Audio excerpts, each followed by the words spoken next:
I belong to you and you belong to me.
My dear people, everyone is bound to feel that our world is in a shocking mess.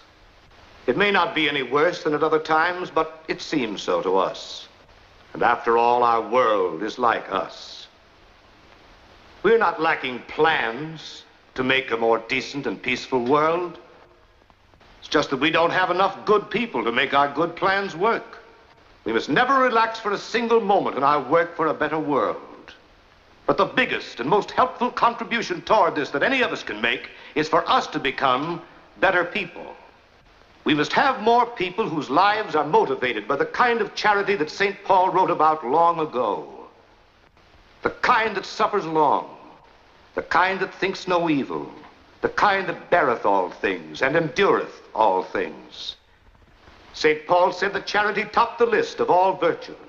Buddha, Mohammed, Confucius, Moses, and the Nazarene agree that the golden rule of doing for others as we would have them do unto us is fundamental in bringing peace and happiness to individuals and to our society.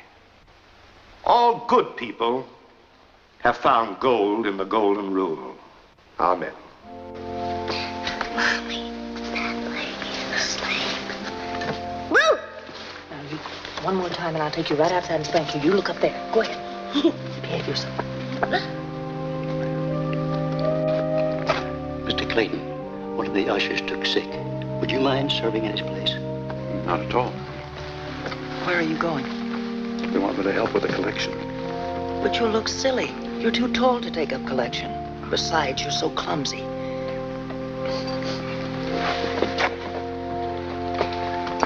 Where's Daddy going? He's going to help take up collection, dear. Where's Daddy going? He's going to take up collection. Oh, boy, this will be good.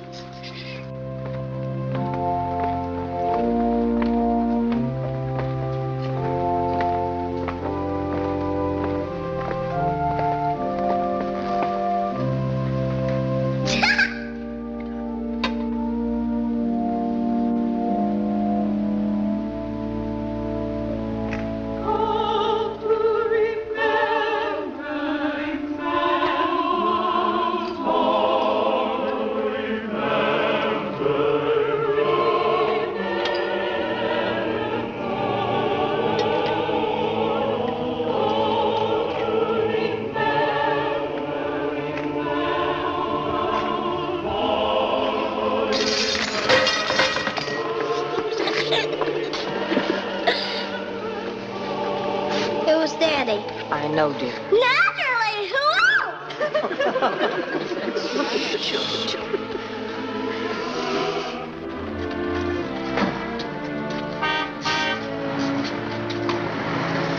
Morning, Mr. Clayton.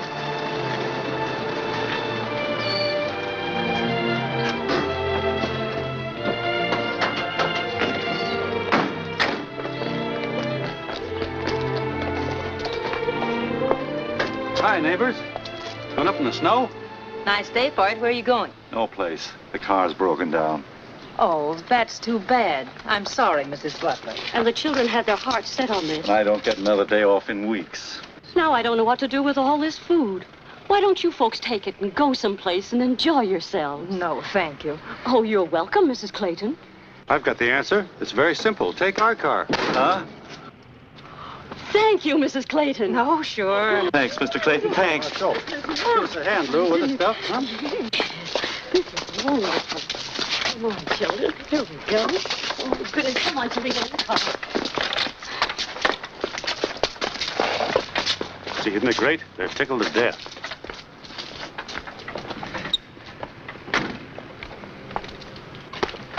Oh, Mr. Clayton, would you call Nelson's garage? It's in the book. Tell him to come over and fix it.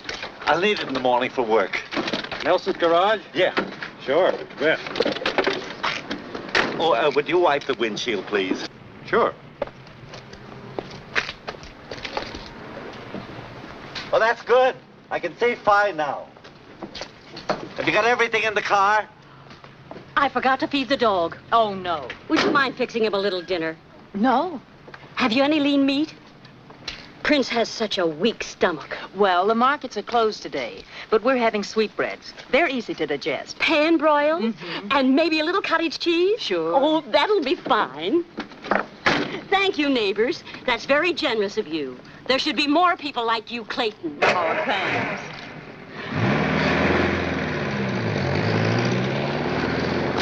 You know, there should be less people like the Butlers. Incidentally, does it bother you that you loaned the car to a man who can't see? Well, I never thought of that. But he's got good, thick glasses.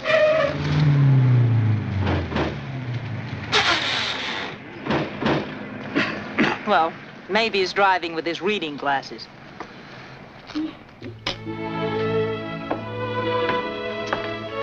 Morning, Lulu. Morning, Daddy. Morning, Butch. Hiya, Pop. Yeah, oh.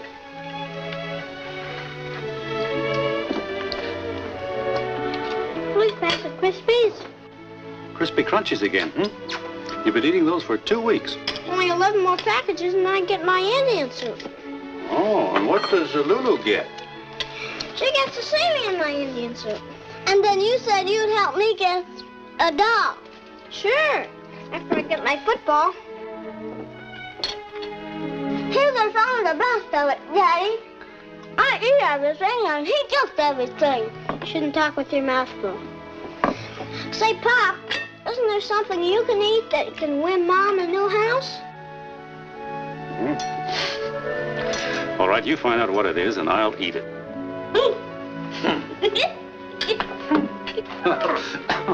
What's so funny? Your son just pulled a nifty. Oh, what was it? Oh, just something between us, man. Hey, where's Chloe? She must have missed the bus. Monday's her bad morning anyway. It's a break for me. I like this cooked better anyway. Scrambled eggs and Canadian bacon and chives and stuff. Oh, you're so talented. You don't say.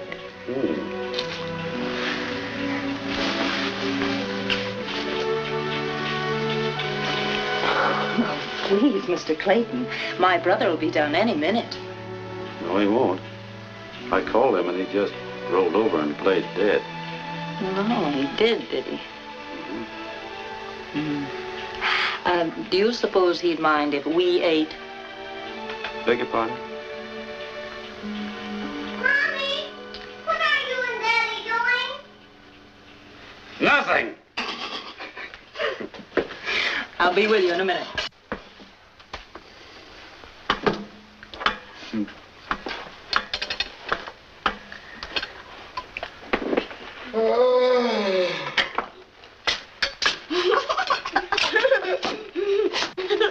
Here comes old Sleepyhead. Clever kid. Morning, Claude. Morning. Did you sleep? Oh, bad night. Eddie, here's our breakfast. Uh-oh. Well, here's yours. And, here's yours. What did you do in the Navy? Have breakfast in bed? Yeah. The Admiral used to bring me a tray. Claude, if it isn't asking too much, you're a guest in the house. Not for long. Oh, I realize 6 months isn't a long time. But while you're here, the least you can do is cooperate and eat when we eat. Couldn't you have gotten up earlier this morning? What for? The relief office doesn't open till 10. Yeah, the government won't send the check to the house. He has to go all the way downtown and stand in line. No. Does the government know this? I'll have to write my senator about it. Well, a fine way for you to talk about your own brother. No, forgive me, Claude. I didn't know what I was saying. I've been standing over a hot stove all morning. Home on the range.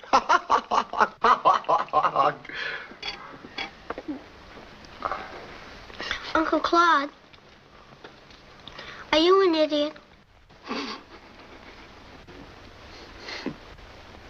Uh-huh. Somebody's been talking.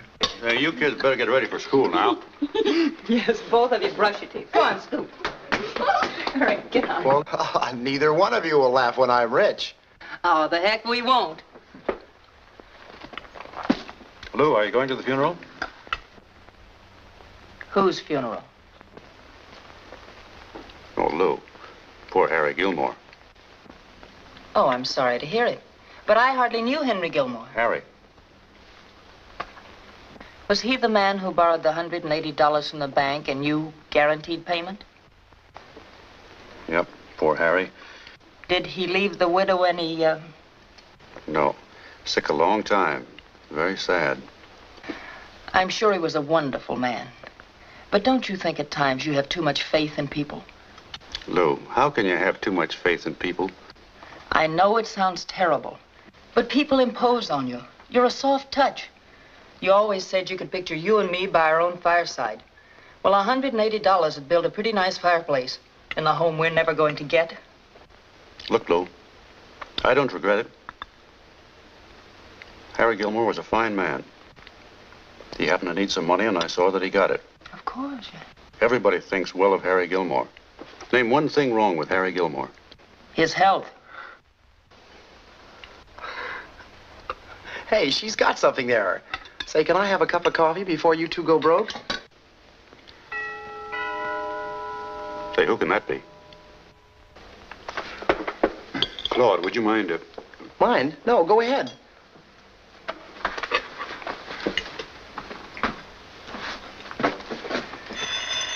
Oh, the telephone. Claude, but... I've got it.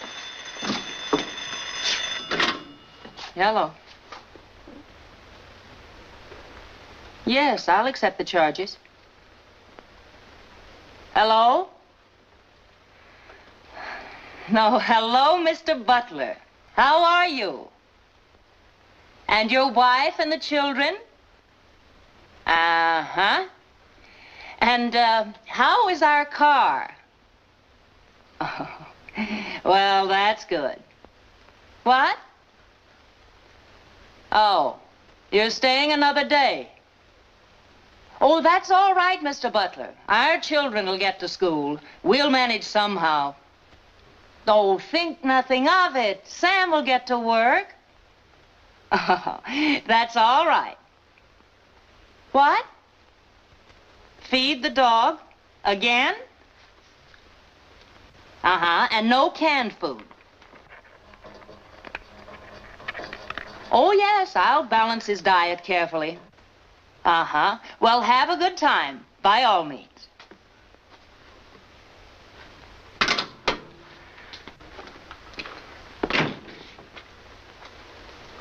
Lou, this is Mr. Nelson, the garage man. Hello, Mr. Nelson.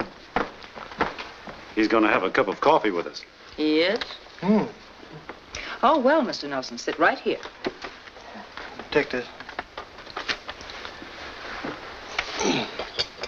Oh, here. Oh, and the crunchies, too, please. Thank you. Sam, what's Mr. Nelson doing here? Oh, he fixed the butler's car.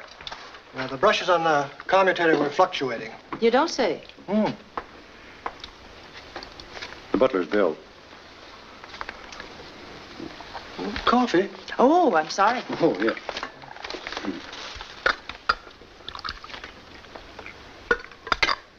There you are.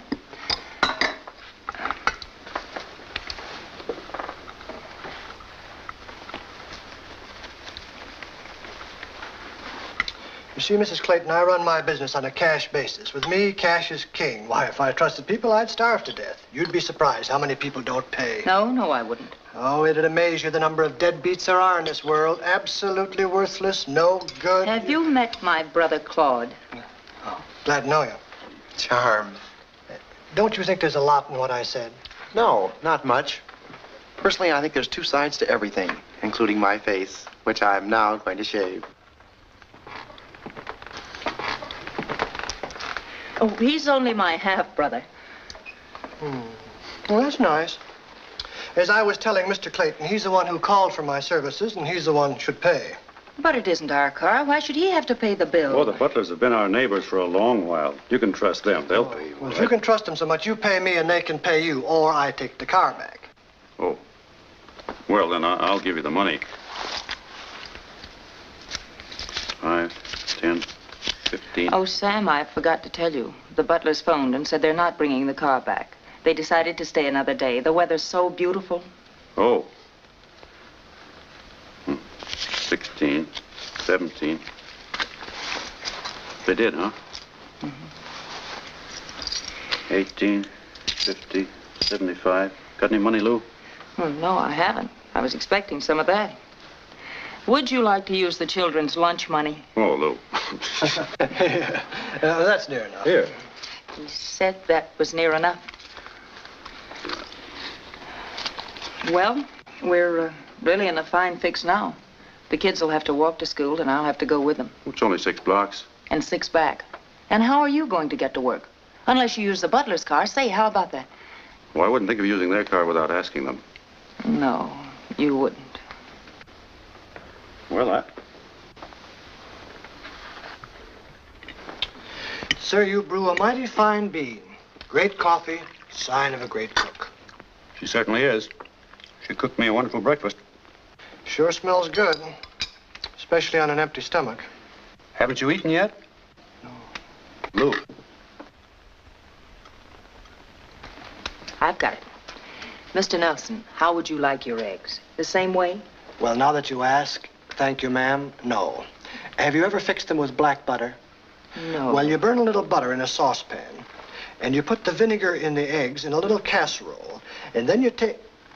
Of course, there's always eggs Florentine if you have fresh spinach. No, but we could plant some. No, that won't be necessary. Eggs and black butter is quite a dish. I'll bet if you tried it once, your husband would want it all the time. Incidentally, that's very funny what she said about planting the spinach. Your wife's got quite a sense of humor. Yeah. Is yours? No, she's got asthma. It's awful. She's no fun at all. I'll bet you have a picnic with her. Oh, yeah. She's a barrel of fun. I'll fix your eggs, Mr. Nelson. You certainly did all right for yourself. Now you take my wife. I don't know. She's got a kind of a horse face. Oh, Mr. Nelson, I've seen some mighty pretty horses. I had a beautiful big horse. My wife's big, too. His name was Baldy. See, that's funny. She's getting a little bald spot, too, right on top. I'm going to start calling her Baldy. No, I guess I better not. I got to watch I don't get too funny on account of her asthma. It gets her to laughing, and she gets to wheezing.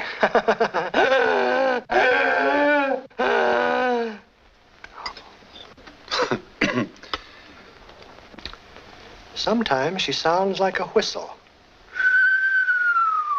Sometimes she sounded like a foghorn.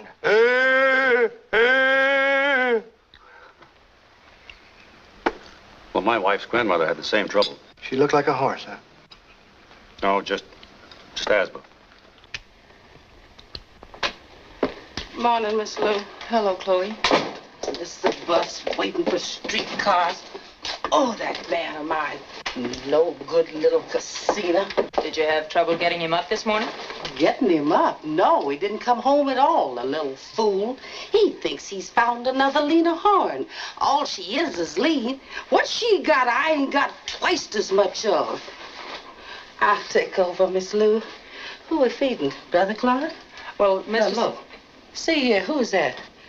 Mr. Sam asked him to move in, too? I'm quitting. Yes, I'm quitting. He's just here for breakfast. Oh.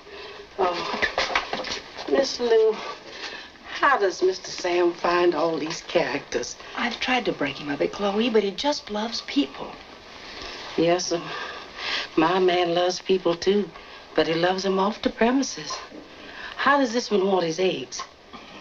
And black butter. No fooling. Black butter?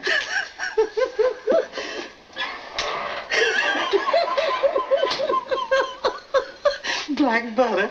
I got to take another look at that specimen. Morning, Mr. Clayton. Morning, Chloe. Morning. Morning. Morning. And don't forget, take his eggs off in exactly 33 seconds.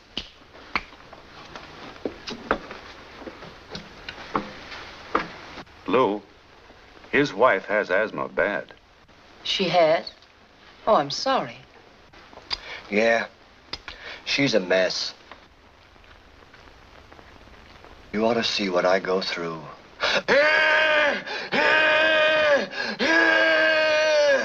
His wife has asthma. Is it contagious? Oh. Say, Lou, what are we going to do about his poor wife's asthma? Oh, I don't know, Sam, but I'll work on it. I'll write to Johns Hopkins and buy a medical journal. No, Lou. I mean, that goose grease remedy of your grandmother's. It helped Butch's croup a lot. Couldn't you make up a little batch of it for Mrs. Nelson? Sam, that takes 4 hours. It's Monday. Chloe That's and all I right, have I to can go come back later. No bother.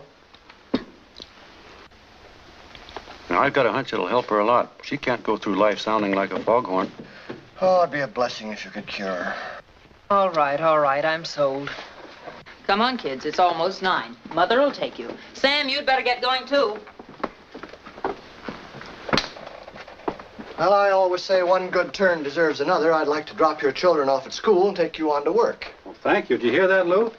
Mr. Nelson's going to drop us off in his car. Oh, that's very nice of you, Mr. Nelson. Yeah, bread upon the waters, I always say. Well, I'll be back for the goose grease. Goodbye, little mother. Around lunchtime? A little later, about 3. All right.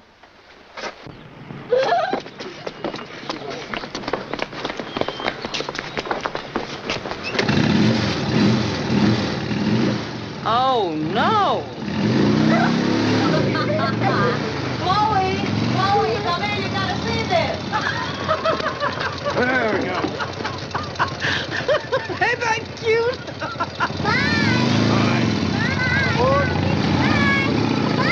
Be careful!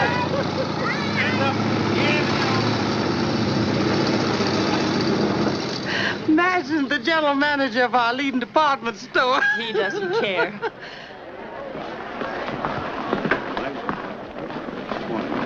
Good morning, Clayton. Good morning. How are you? Well, Mrs. Kelly, hello. Say, how is that little baby of yours? Oh, he's just fine. Wonderful. Do you remember her?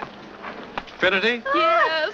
Of course, we met at your baby's christening. That's right. Say, and how many teeth does he have now? He has 5.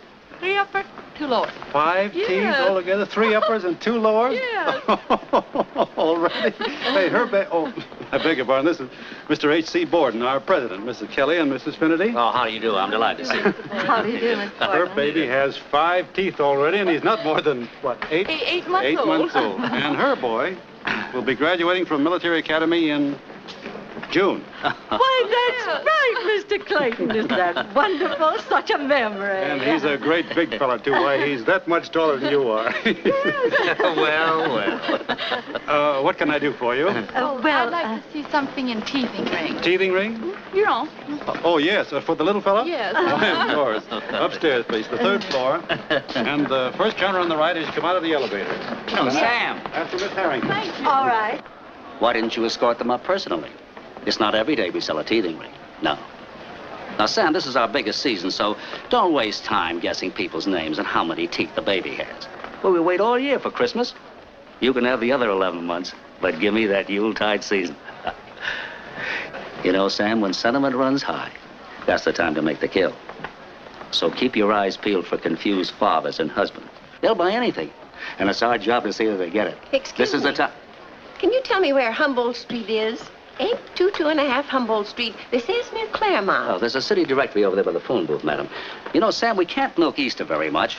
Father's Day's all right for moving neckties, but Christmas, ha-ha. I'll have you know I broke my glasses, and it wouldn't do me any good to look it up in your old directory. Can I be of any help? Yes. I can see that your mother taught you manners. I'm an orphan myself. Are you acquainted with our city? No, I just came in on the train. That's how I broke my glasses. I was in the dining car, and we hit a curve. There they went. Kersmash. Well, that's too bad. Well, it's about 11 blocks from here. Let's see, this is Main. Go down Main, 5 blocks to Elm. One short block to the right will bring you to Sycamore. Oh, dear. Outside. That's too many streets. Well, maybe this will help you. Here we are. Right here, 5 blocks down Main to Elm. Now, be careful of this intersection. It's very dangerous. 5 blocks Yes, I ought to be able to get that. to Humboldt. Now, right about here is 822. And I'll find the half. I bet you will. Oh, that's very nice of you. I can't get into all this, really. I ought to have my head examined and... Goodbye. Sam, I want to talk to you. Up to now, you've sold a teething ring and drawn a map showing people how to get to Humboldt Street. Personally, I'd rather hear the cash register ring. Well, maybe they'll be back someday and make your cash register ring. Sam, you and I don't see eye to eye on anything. You told all the department heads they could take 2 hours off to go to Harry Gilmore's funeral. It's bad enough that I have to go. But he was your advertising manager for 30 years. I paid him for 30 years. If they want to make a big thing out of it, why don't they bury him at night? Then everybody could go in their own time. Hey, how about that? People are born at night. People die at night. They even play night baseball, don't they? But you just don't bury people at night. Well, you shouldn't bury him on my time, then. I beg your pardon. May I have a free sample of your new cold cream that you're advertising and demonstrating? There's your man. He'll direct you. You take the elevator. Thank you. Here I am again. What's the matter? Did you lose the map? No. I was just walking along, and I got to thinking. Hello there. I was just telling one of your clerks here that I was walking along. This is Mr. H.C. Borden, our president. How do you do? Your president? He? Now. Oh, I thought you were president.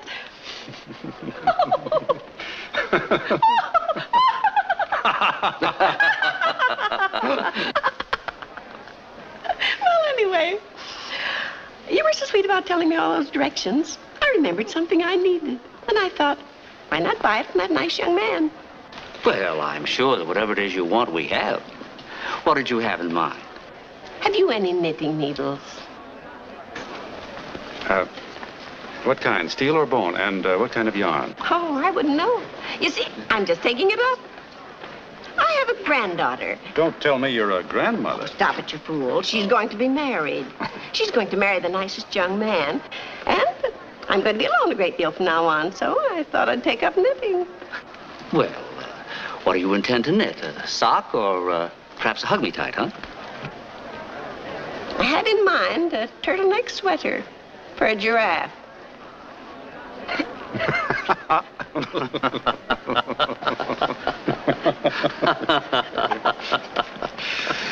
Well, seriously, what would you like to knit? Well, I thought I'd like to start on those Argyle socks that everybody's knitting. Well, Argyles are a little tricky to begin with. First, of course, you'll have to learn how to knit and purl. That's the basis. That's where you have to start. But we give lessons. And they're free. Couldn't you just use our needles until she decides whether she likes it or not? Oh, I'll buy them. And speaking of buying, I plan to buy Johnny and Rhoda a wedding present in Chillicothe and ship it here to them. But if I bought it here, it'd save all that freight, wouldn't it? Yes, it would. I believe in giving things to people when they're young. Don't you? So I'm furnishing their house complete with everything. Stove, refrigerator, washing machine, silverware, linen, just everything. And I'll need your help to remind me in case I forget anything. It'll cost several $1,000s, but they're young. You'll certainly make Rhoda and Johnny very happy. You know, Johnny's name's Camel. This is going to be very funny. When Rhoda marries him, she'll be Rhoda Camel. Camel? Get it? Yeah. He doesn't get it. What's that? Phi Beta Kappa? Mm-hmm. You don't think it's funny? You know, sometimes I wonder. Where's the furniture department? Furniture?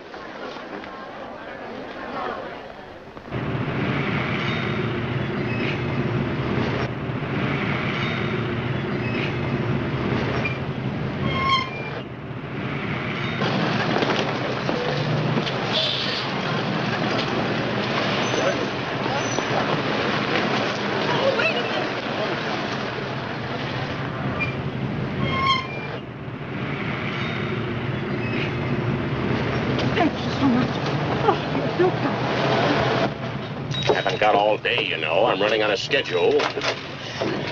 You might run it with a little courtesy, too. You know, if it hadn't been for you, mister, he'd have waited until I got just in front of the bus and then run over me. Wouldn't have been a bad idea at that. What's all the hurry these days? Where's everybody going? Absolutely no consideration for anybody else. That's why it's a pleasure to meet a person like you.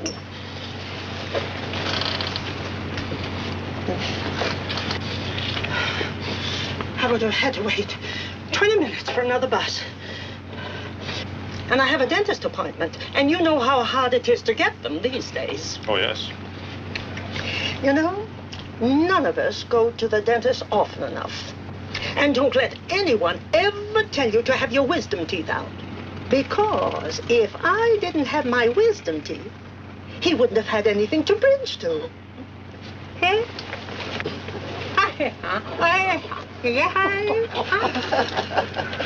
I can't begin to thank you. Thank goodness for people like you. Most people are so thoughtless and rude these days. I was telling my husband only the other day that... I bet he gets cauliflower ears from listening to her. You're paid to run the bus, not to insult the passengers. It all started with Sir Galahad here, stopping the bus, making a hero out of himself. Don't lose your temper, mister. It takes all kinds of people to make a world. From a distance, he must have thought she was pretty.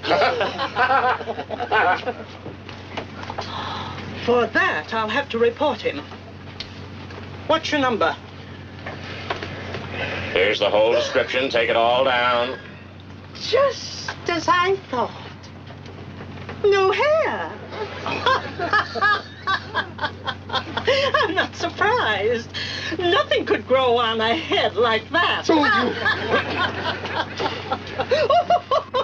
it is, all in his hat. Melvin Z. Wurzburger. Melvin Z. Wurzburger.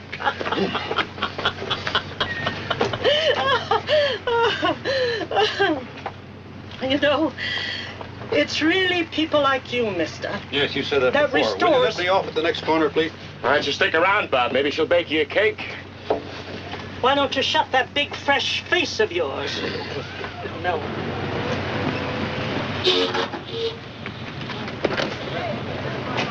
Don't worry. This is his last day with the railroad company.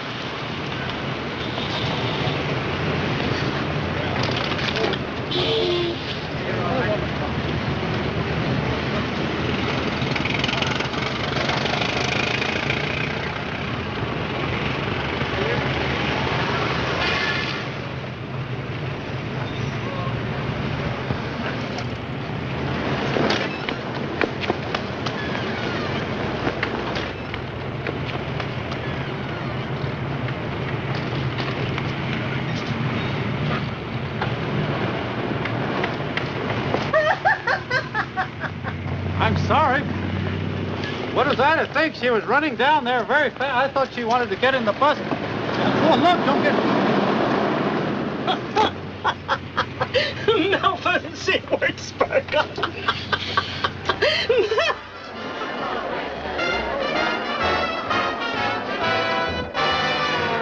I've never seen the South Sea Isles. I've never been out west. But I'll still bet you 8 to 5 you're just a little better than the best. I never got to Gay Madrid. Morning, Ruthie. Morning, Mr. Clayton. I like this department. But I'll still bet you 8 to 5 you're just a little better than the rest. I'm not fretting about what I'm getting. I've had a hunch from the start. From your glances, I'll take my chances. I'm just a gambler at heart. Believe me, I'm just guessing, dear, when I compare you to the rest. But I'll still bet you 8 to 5 that you're much, much, much, much better than the rest. It's the best, much, much better than the rest. It's the best. It's a wonderful number. Shirley May's feeling better. Worse. She seems to be jumping. Yeah, she's jumping all right.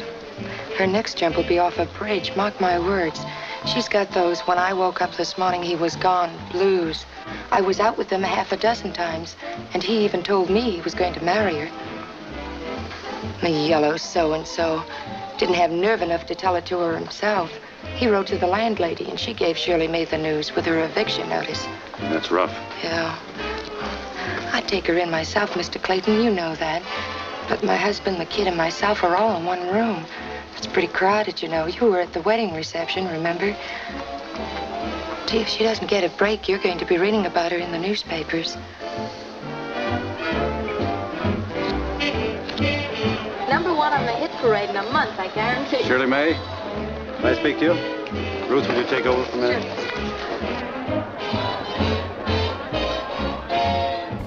Well, you made a lot of sales already. I'm going to make a note to get you a little raise. Oh, but I'm quitting, Mr. Clayton. You're quitting? Yes. Well, you are. Sit down. You know, your department has done wonderfully since you took over. Why quit? Because I can't stand it anymore, Mr. Clayton. Singing those songs gets me down. Now, look. You've got only one problem. Where you're going to sleep tonight. Now, I'm going to give you the rest of the day off, and you're going out and try to find yourself a place to stay. And if you don't have any luck, give me a call, and I'll try to find you something. You're too young and too pretty, and... Oh, sure. You're attractive enough to get a single man. Yeah. Put on a new face. Start a new life, huh?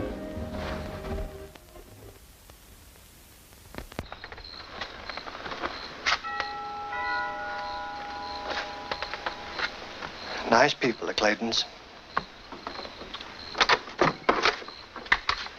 Oh, Mr. Nelson, how are you? And this is Mrs. Nelson, I take it? Yeah, this is her. Well, we just came by to congratulate you. That goose grease of yours did the trick, Mrs. Clayton. Helped her a lot. Oh, fine. I'm sure grateful to you, Mrs. Clayton. We just dropped by to return your jar. I fill it with some of my special meat sauce. Oh, you shouldn't have done that. It's very nice of you. Well, thanks. Well, hope we didn't come in at the wrong time during dinner hour or anything like that. I'd like to ask you to stay to dinner. All right. I mean, if we had, but you couldn't have picked a worse evening. We're just having a little sort of, it's nothing really. Louis says, come and get it. That roast beef, that Yorkshire pudding, and them golden brown potatoes is awaiting. Lou? Oh, hello, Mr. Nelson. Glad to see you, Mr. Clayton. Yeah. And is this? Yeah. This is the missus, one I was telling you about. Well, hello. Mm-hmm. Well, thanks again. That meat sauce of ours will go wonderful on Your roast beef. Well, say, Claude won't be here tonight. That's what I say, Sam. Won't you come in? Well, we can't stay long, but just... Chloe! I want everybody to try my meat sauce. Tell me how you like it.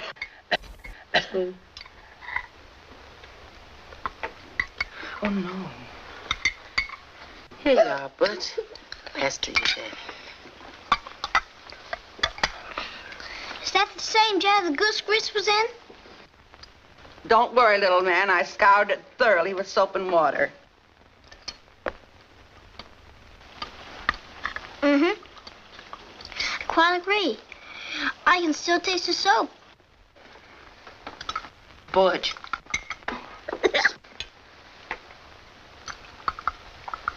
It's very tasty. What do you put in it, Mrs. Nelson? Well, first... I know. Soap. Butch. Come on, kids, let's go to the kitchen.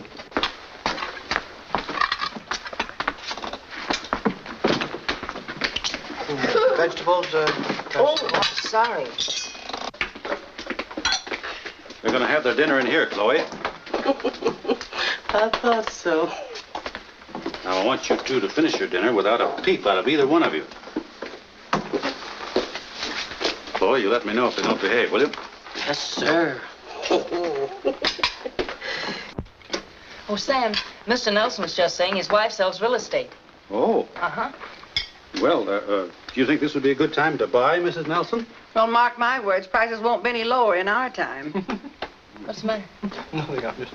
Oh. Would you be willing to trade this house in? We don't own it.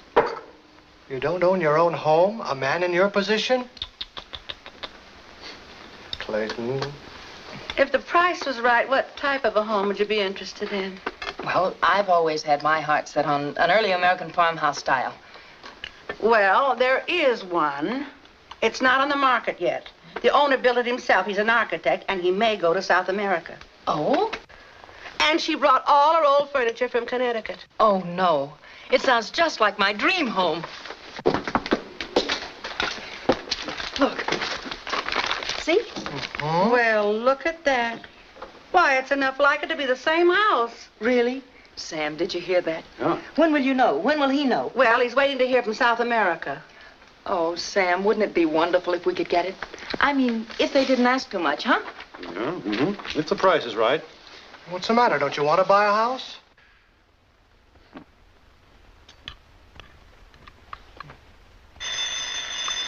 Oh, excuse me, I'll answer that.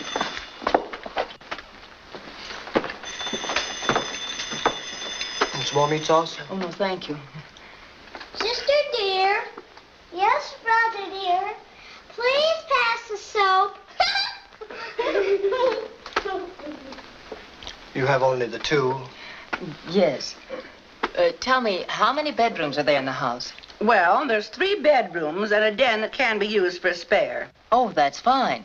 We can use the extra room because of the children. Have you any?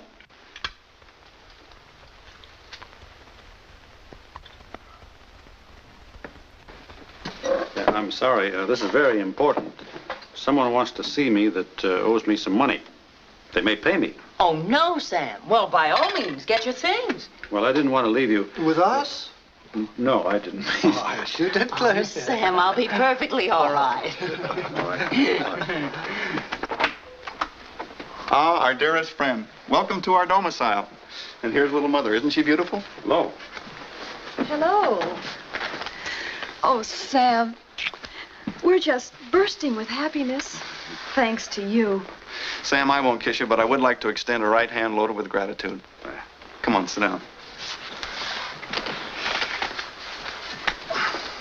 We asked you over here because, well, we didn't know yet whether you'd told Lou anything about our loan. No, it's better this way. How's business? Oh, great, great. We got the busiest little gas station in the county, and things are getting better all the time. I'm going to build a little one-room and bath in the rear of the station. We're going to live there, too. You see, that way we'll be saving the rent on this thing. That is, if you think it's a good idea. I've got all the materials ordered. I can cancel it, though, if you don't think it's wise. Well, I think it's a good idea. So when do you think you'll be able to start paying me back? Well, the way business is going, I think I can start paying you next month. We should have it all paid off within 6. Sam, I hope you feel all right about this thing because, well, sometimes we worry because you haven't told Lou. Oh, no. I think it'll be better to surprise her when you pay me. Much better.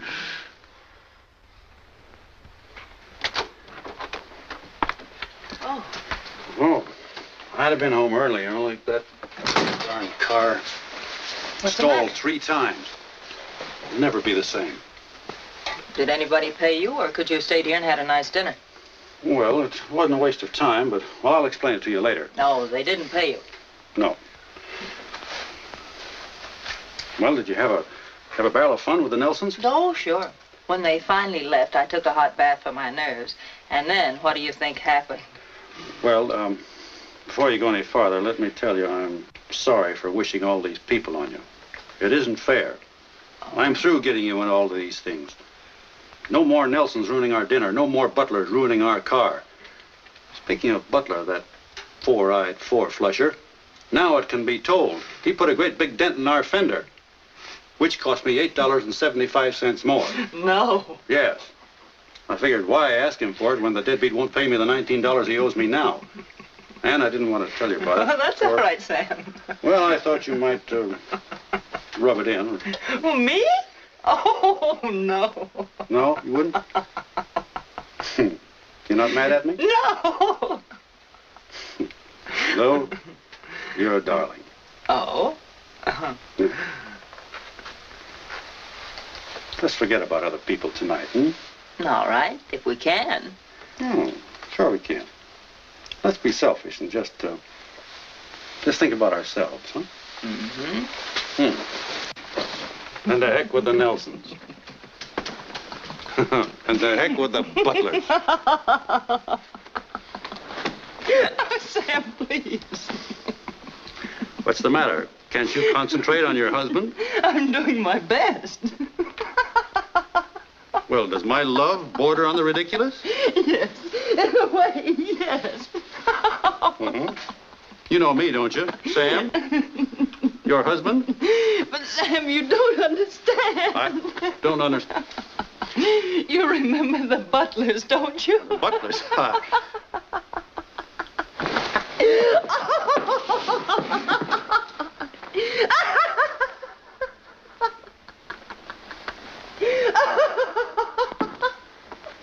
Good evening. Hello. Hello.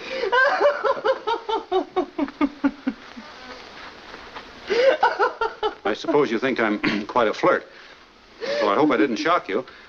No, you don't always keep your shades down, you know. So what's so funny? What's the joke? I suppose you're wondering why we're here at this hour. Yes, I certainly am. Isn't it something we can take up tomorrow? No. Well, you thought it was going to cost you only $27, didn't you? I mean for the Butlers to have a picnic with your car. Well, you haven't heard the half of it. They really had a picnic.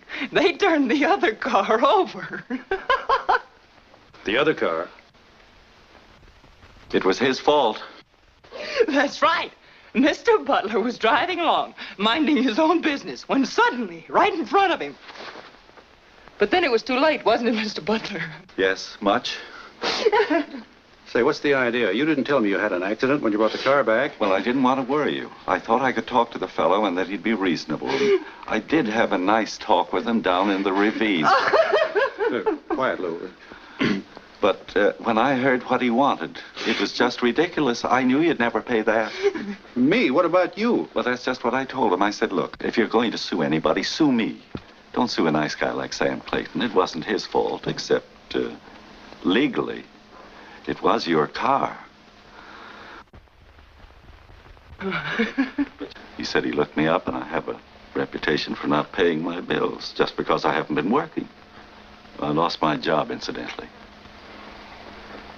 See, you tried to do us a favor, and he lost his job because of you. That's how life is. If you hadn't loaned us your car... Your car? Well, that's where it all started. Now, I'll tell you how it happened. This is fascinating. Oh, pardon me. Go ahead, Mr. Butler. You don't have to. It'll be in the complaint all written out, and I can read it. Good night. Don't you want to go, too? Everything happens to us. Just when we were trying so hard to save some money, too. I know exactly how you feel. We've been trying to save money to buy a home. Haven't we, dear? You sure have. It's the same with us. Someday we hope to get his eyes fixed. Never mind about my eyes. That's what they're going to say. They're going to try and give me that old eye test. But we'll fight this together. I can see as well as the next fellow. Yeah.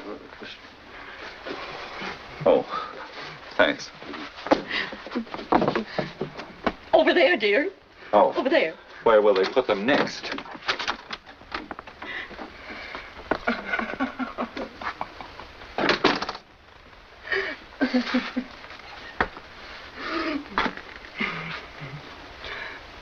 What are you thinking of, dear? Do you want to pick me up and start all over again? You're darn right I do. Oh, do you have a first aid kit? He hit his head on one of those potted plants. You should have those things hanging there. This is getting to be awful. I can't stand it much longer.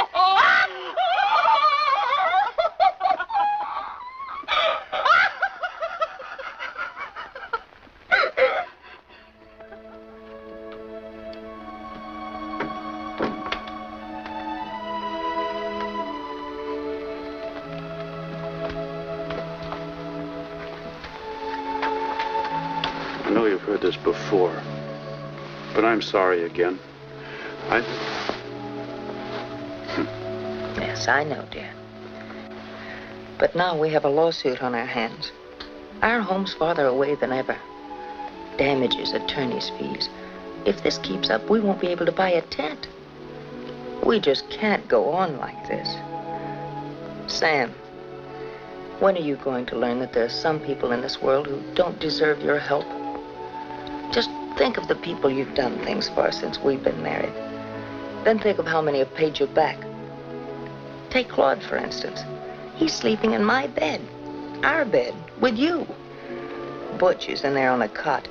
And I'm here with Lulu. For how long? Sam, we have no life of our own. This isn't what my mother told me at all. Honey, we've tried every other arrangement. Except to throw my brother out. Oh, I know he was badly wounded. And I try to make allowances for it. But Sam, he's got to move. Oh, I think Claude's got a lot of... Lead? I can't throw him out until he finds himself. But he's not even looking for himself. Oh, I know it's ungrateful to say that about a man who's done so much for his country. But if he'd just go away somewhere, maybe he could find himself in South Africa. A lot of people find themselves there. I know how you feel. I'm not too happy in there myself. Us, we three boys. Who could that be at this hour? I'll find out. Whoever it is, Sam, be firm. Not another nickel. Not another nickel. And if they reverse the charges, hang up.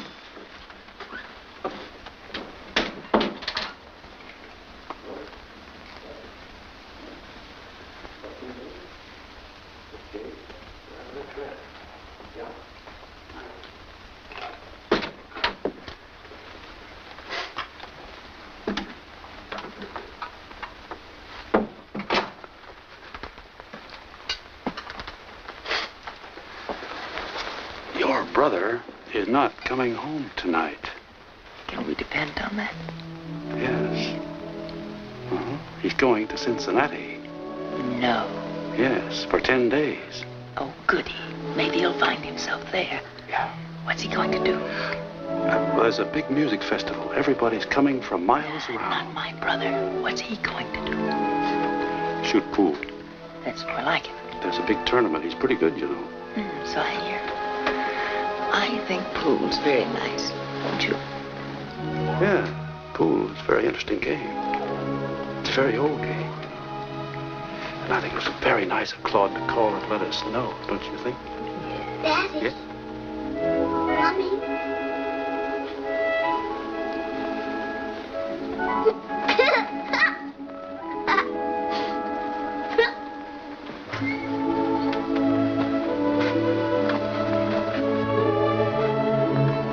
Daddy, now you have to tell me a story.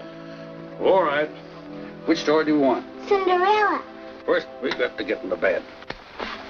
Oh. Now we keep her up. There. Now, once upon a time, there was a little girl named Cinderella. And she had 2 wicked sisters. And didn't she have a wicked aunt, too? Oh, yeah, she used to make Cinderella work from morning until dark. Well, anyway, along came a fairy godmother and changed little Cinderella into a beautiful princess. What about the mice, Daddy? What mice? The fairy godmother had some mice. Oh, she did? Oh, yes. And she turned the mice into 6 beautiful white horses. That's right. So Cinderella went out to the garden and brought in a great big pumpkin and gave it to the horses. No. No? And she gave it to the fairy godmother. And the fairy godmother skinned it and turned it into a carriage. That's right. I remember now. And she hooked up the 6 white horses to the the carriage, and told Cinderella to jump in the carriage, and away they went. And then they went away to the ball, didn't they? Yeah. So they went to the ball. Now, Cinderella she was changed into a beautiful princess by this time, wasn't she? Yeah. And, oh, boy, what a princess.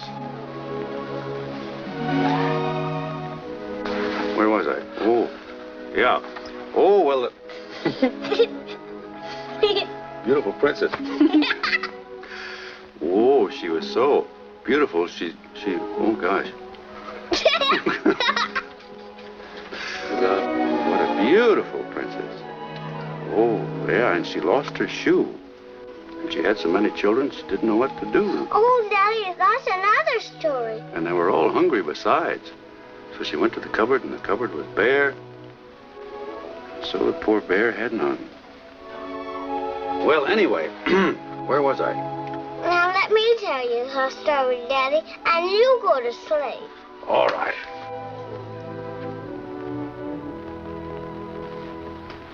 So Cinderella waited and waited for days and days.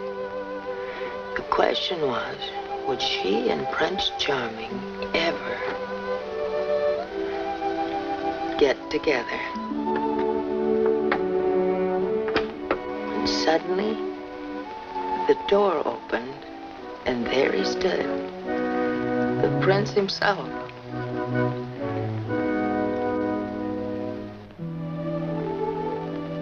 So everybody in Fairyland went to sleep.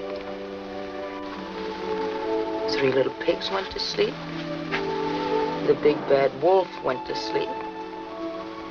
Little Miss Muffet was so tired she collapsed and fell on her tuffet. And the spider went to sleep beside her. Everybody was so tired. Even the Sandman had stopped counting the sheep in the meadow and the cows in the corn. Everybody's asleep but us. Just you and me.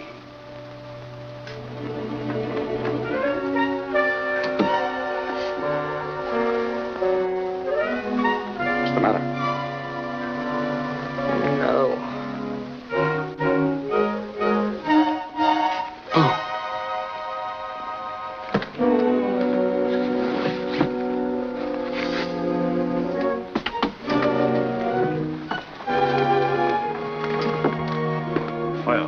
What happened?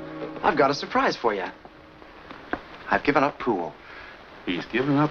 Yes, I heard. You hung up so fast, I thought you were disgusted with me. Oh, no, it wasn't. Say, what's the occasion? What are you two all dolled up for?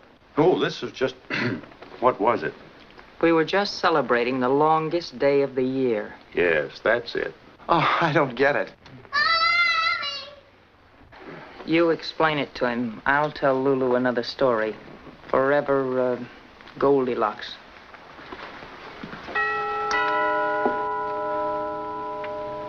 I'll get it, Sam.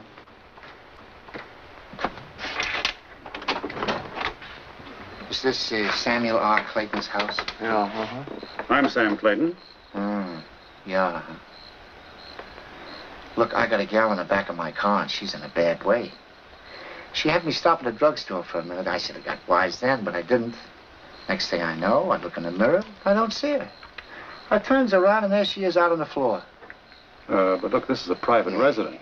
Why don't you take her to the receiving hospital? Yeah, I know. Look, buddy, I wouldn't act so wise if I was in your shoes. You know, I might be doing you a favor. I just didn't find the sleeping pills. I found your card, Samuel R. Clayton. Oh, I know who it is. Shirley May. Shirley May. He knows it.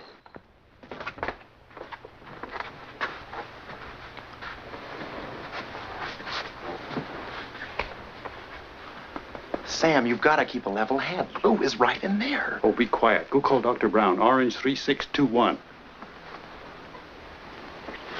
All right, Sam.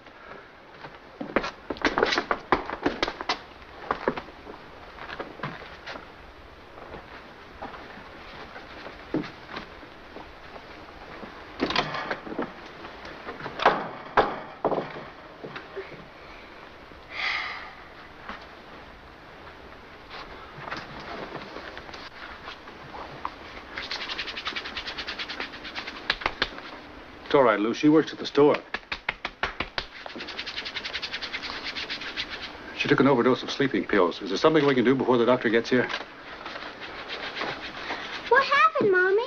I don't know yet, dear. You go get in Mommy's bed. Lou, don't you think you ought to get something on?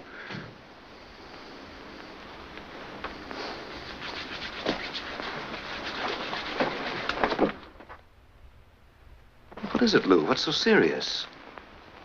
What is it?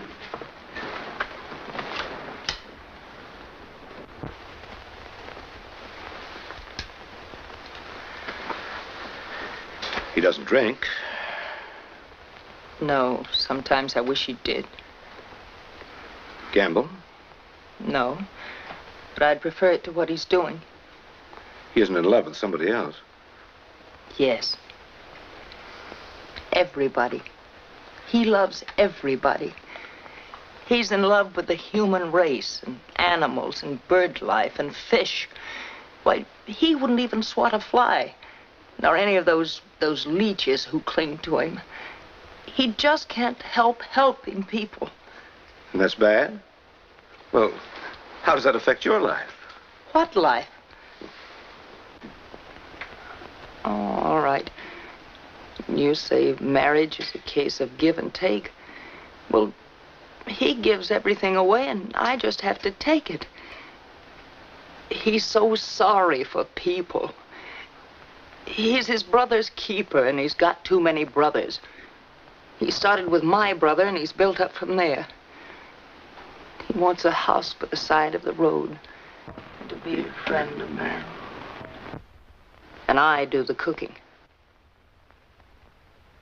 Oh, don't look at me like that. I know I sound like an idiot. I know how I feel, but when I say it, it just doesn't come out right. It sounds selfish, but there are other words like wanting and wishing and yearning and needing. Lou, let's get one thing straight.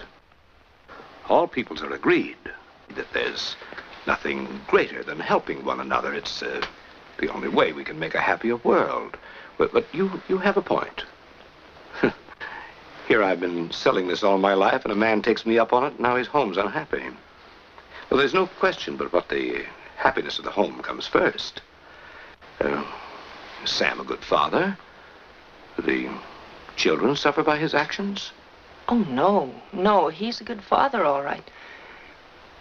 Is he a good husband? Well, he's got a blonde from the store in our bed right now, if that's what you mean. Oh, no, it's perfectly harmless. She just tried to commit suicide, so he brought her in. Well, maybe Sam's overdoing it a little. I hope my sermon last Sunday didn't cause him to go overboard. Oh, no. No, that didn't start it. It might have aggravated it a little. But he's always been like that. Even on our honeymoon, he saw a man with his car stuck in the mud, wheels spinning. My Sam jumps out, gathers twigs, rips branches off trees, and shoves them under the wheels. Then for chains, he takes the straps off our suitcases and wraps them around the tires. Then, on his hands and knees, covered with mud, he says, "Now try it." So the man put the car in reverse and ran over him. Then, without even a word of thanks or apology, the man drove away with our straps. Sam spent most of our honeymoon in the Queen of the Angels hospital. That's when I learned to play the saxophone.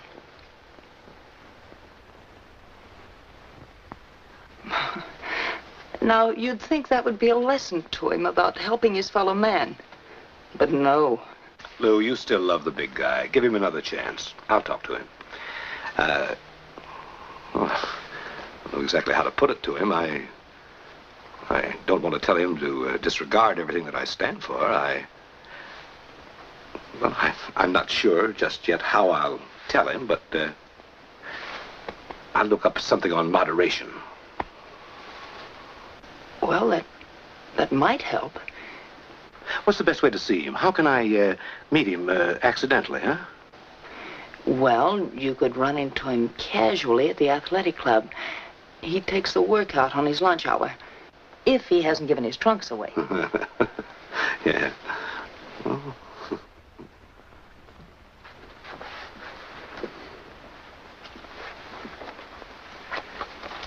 We're having lamb chops for dinner. What'd you have for lunch? Oh, salad. I make a marvelous salad at the club, and a glass of tomato juice. Did you eat alone? No, with the Reverend Daniels. I asked him what he was doing at the club, and he said a little exercise wouldn't hurt anybody. He did. You know, there's a man with a brilliant mind. Yeah? People just don't appreciate his wisdom. More people should listen to his sound advice. Well, if you ask me, I think he's a little mixed up. I think he's having trouble with his wife. He is? Mm-hmm. It's got him so upset, I think it's affecting his health. So the poor man's going to start going to the club and exercise and try to get back into shape. Oh. Well, what did he say to you? Well, he didn't say much of anything. I did most of the talking. Oh? He seemed so troubled and unable to express himself. I think it's serious, Lou. You should have seen the look on his face when I suggested that maybe you should go over and have a little talk with his wife and try to straighten her out. Yeah. I said to him that you'd gone through a few things, and with me in a small way, but you were so level-headed. I knew something was wrong when he said, our wives' happiness is the all-important consideration. He said, we must give up whatever is necessary to achieve that. And you had an answer for that?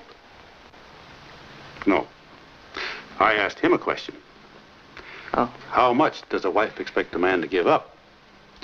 Should he ask her every time before he makes a decision? How much of his own judgment should he rely on?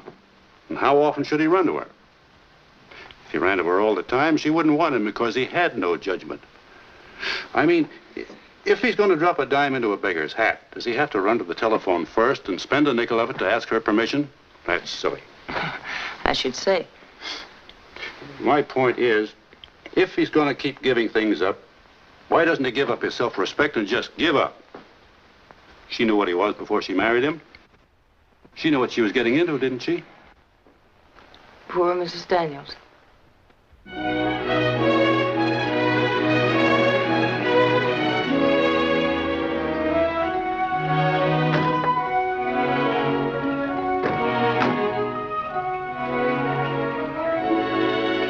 My new home. We'll take it. Wait till you see the inside. Come on, Sam. Isn't it beautiful? And look at that view. Sam, ask Mrs. Nelson how much it is. And don't quibble. You won't have any trouble with him.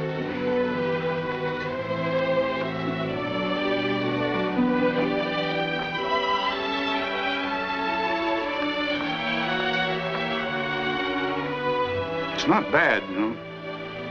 Another fireplace, and it's real. Hey, you're making it awfully tough for me.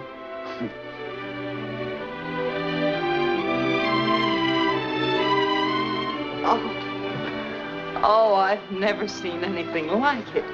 Have you? Great.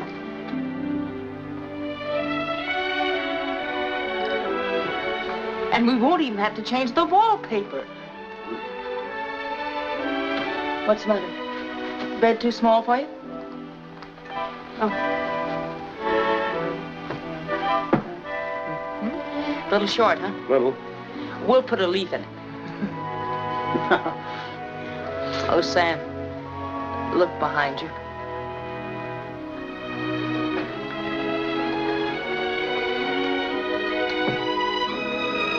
Oh.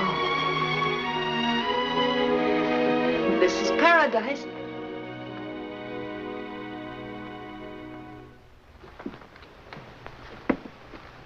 When I think of my new dressing table, I can't bear to look at myself in this thing. Sam, what's holding us up? Why didn't you close the deal on the spot? Well, you just can't do things that way. You can't? Well, she promised to hold it. Well, I hate to think of waiting even 24 hours. What are we waiting for? We've got over $5,000 in the house fund. Oh, Sam, we'd never find a place more beautiful. And I promise you, I'll cut expenses in every conceivable way. And don't give me a Christmas present, not a thing. This is the greatest present you could ever give me. This is a present of my life. Guess who was here and left a note for you?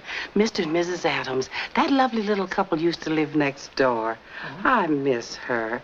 How time flies. You know, they've been gone about 8 months now, and she's big as I am. If it's a boy, they gonna call it Samuel. And if it's a girl, Lucille. They couldn't wait. That's the reason why they left you that note. Thank you, Clayton. You're welcome. Is it confidential, Sam, or is it money? $39.50. What are they sending you money for? Well, last summer, when you were away, I spent some time with them, and they had a problem. Oh, and what did Good Sam do? He said, look no further. I solve everything. Here's your $39.50. All right, so you loaned the money and they paid you back. That's nice. Lou, they were worried about whether or not to have the baby, which they are now going to have. Oh? Well, things were pretty bad for him. No money and no work. And they had a chance to grab a spot on Highway 72 where a lot of trucks go by. It's a wonderful intersection, Lou, and they're doing very well. On $39.50? What have they got, a portable peanut stand? Oh, no, a gas station. There's a lot of money in it. Of course, it takes time to get established. How much did you give them? It's a triple intersection, Lou. See, there's 72, and there's another one here. Sam, please. No, don't worry. They'll pay us back. You can't guess how many trucks go by. We sat there and clocked them, and you'd be surprised. How many do you think? How much did you give them? Oh, well, he'd have paid us back sooner, only behind the gas station, they built a little tiny... A home? Mm-hmm. Yeah, but it's nothing you'd like. Sam, you've given away the whole house fund. Lou, these people are really worthwhile. Oh, dependable. Sam, no. Well, let me explain it, honey. Darling, you do believe babies should be born, don't you? Don't throw their baby in my face. No wonder you wanted 24 hours. What good'll that do? It's more like 24 years. What's the baby going to do? Sell papers and pay us back? Oh, Sam. Why can't people stand on their own 2 feet and have babies? Well, I know it seems wrong not to have discussed it with you first, but this was an emergency, and you were down in the country with your mother. Before telephones, huh? Well, the bank wouldn't give it to him because, well, he had no credit, and, well, I thought he'd paid me back before, only... Before I found out. I'm fed up with your helping people behind my back.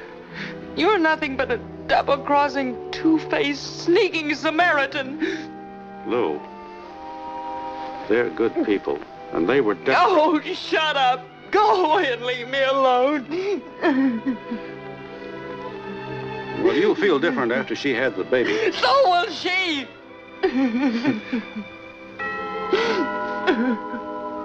Oh, you silly fool.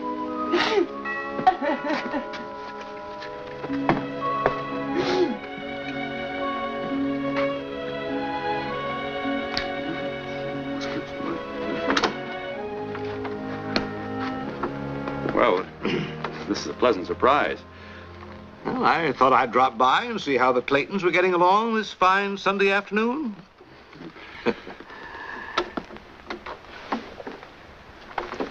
Well, come in.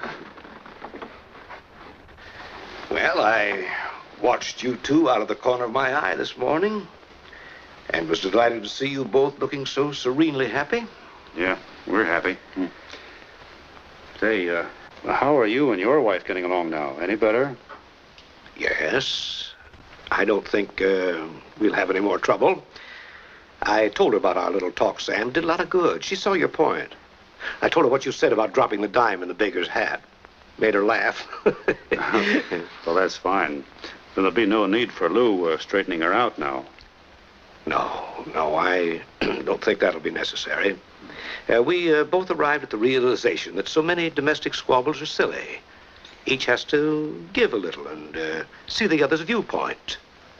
A simple discussion of the problem and it blows away like... Boulder Dam, huh? Reverend Daniels, do you believe in women having babies? Uh-huh. Well, I don't know who else... Well, under the right circumstances, yes. Well, that's what I thought. So I loaned the couple next door some money. You soft-hearted sap. Well, you public benefactor, you... Hello, Reverend Daniels. Hello. It's always a pleasure to see you. Well, I just stopped by on behalf of a very worthy cause. Something that Sam and I, he thought that you would be interested too. It's, something that slips your mind at the moment? Bundles for midgets, maybe? No. It's a charity bazaar. And Sam has volunteered your services as a gypsy fortune teller. Oh? He's going to be a sideshow barker. Ought to raise a lot of money telling fortunes. Show her the pretty costume that you got for her, Sam.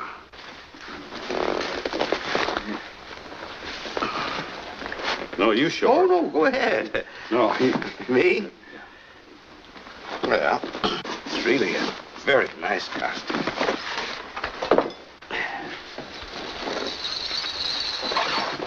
There. Isn't that a pretty costume? You'll be perfect as a gypsy. Yeah, gypsies have no home, have they?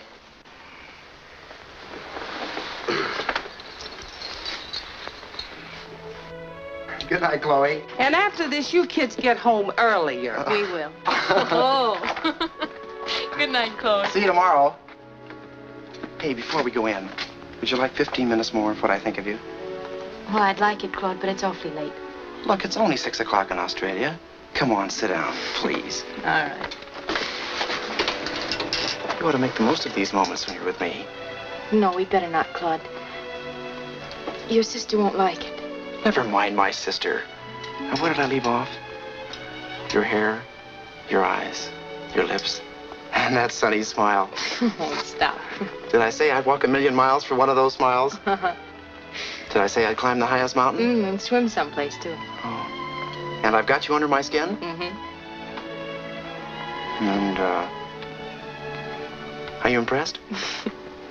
I like you very much, Claude, but the Claytons have been wonderful to me, and I don't think they'd approve of this. You see, you don't really know me very well. Well, I'm trying to find out the best I can. Shh. What's that? Uh-oh, we're trapped. Don't make a move. Fixing some coffee, hmm? I thought it'd be a good idea. I think we'll be up a little late tonight. You didn't say a word on the way home. I thought you were having a good time. You danced a lot with HC. You're doing all right, too. Sam, HC's offered me my old job back. He wants me to go to Europe in the spring on a buying trip. That is, of course, with your approval. It'd be a golden opportunity to put some money away, and I'll only be gone 3 or 4 months. Mm-hmm. You can forget it. So that's your attitude. You're darn right it is. Well, I don't understand why you mind. You hardly ever see me anyway. If I go, you could do as you please. Maybe I'm holding you back. Think of how many more organizations you could join. If I take this job, I get a complete wardrobe furnished, unlimited expense account, and a fine salary. I'm going to Europe. Well, I don't blame you for feeling that way, but I don't want you working. Oh, you don't, huh? No. I suppose it's all right to go ahead with the salary you earn and give away, but Sam, if we're ever going to have a home... I know how much the house meant to you. No, it's not just the house, it's everything. All these problems you've brought into my life. I'm losing my mind. They'll be dropping a net on me. Problems? What, for instance? Problems? What, for instance? Well, Shirley May, for instance.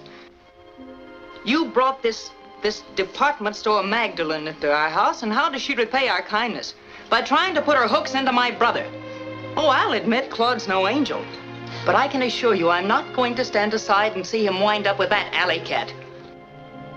My mother would turn over in her grave. She would, huh? Yes. And any girl who tries to commit suicide because a married man gets tired of paying her expenses and tosses her out on her ear is hardly the catch of the season, even for my brother. Listen, I know your brother better than you do. He might be better off with a couple of hooks in him. Oh. She marrying him is like her jumping out of the frying pan into your family.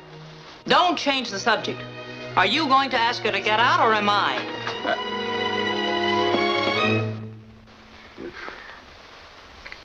Claude,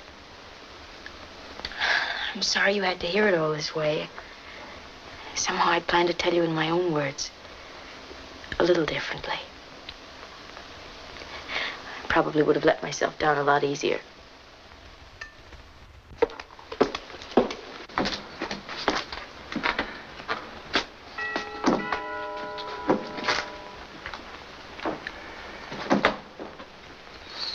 Now look what you've made me say. Me?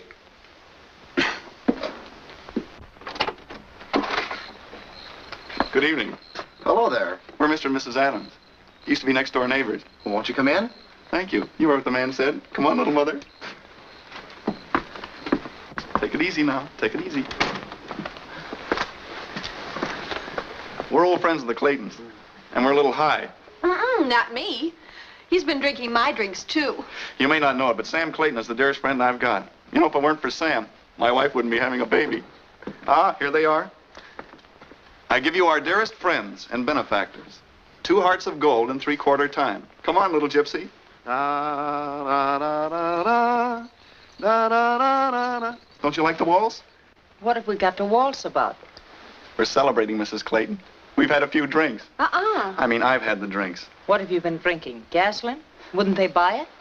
They not only bought all of the gasoline, they bought the whole station. Sam, I tell you, it's unbelievable. A guy pulls into the station, and he says, fill her up.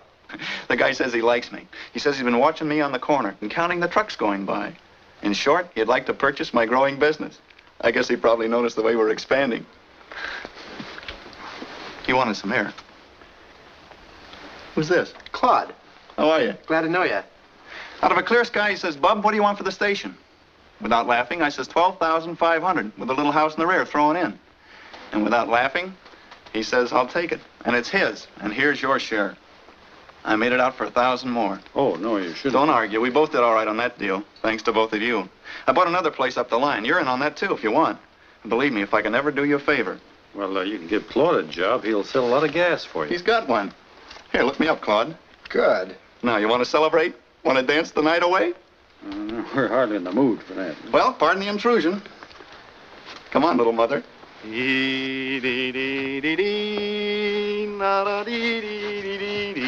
think I'll go along.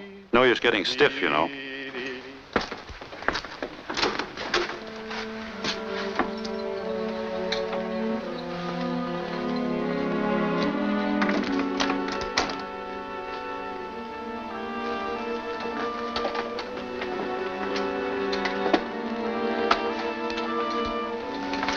Lou, somebody paid us back. I'm glad for a lot of reasons. I'm glad for them and I'm glad for myself. Kind of renews your faith in people.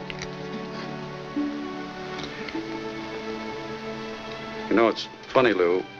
We're so close in so many ways, and yet we seem to differ on things that I think are important. I wish we could get together on what is really valuable in life. I find happiness in different things than you do. I guess I did go overboard in helping them and not thinking about you and your home. And I realize both are important. But you weren't there when I talked to the two of them. It seemed so right to tell them they must have the baby. And they'd regret it the rest of their lives if they didn't. Years later, they'd find themselves saying, he'd be 16 now. Well, that's about it. The house seemed awfully unimportant at that moment. Maybe I'm unbalanced and my scales need adjusting, but when I put some things on one side and material things on the other, my scales go this way.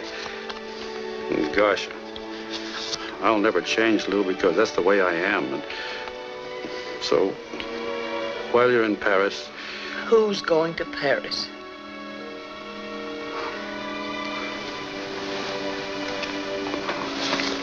Well, thanks again for everything.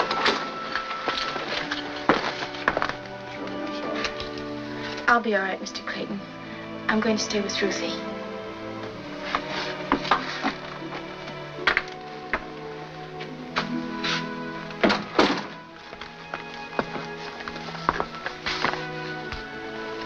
Lou, we made a profit on people. Now we can buy the house and maybe live happily ever after. Hmm?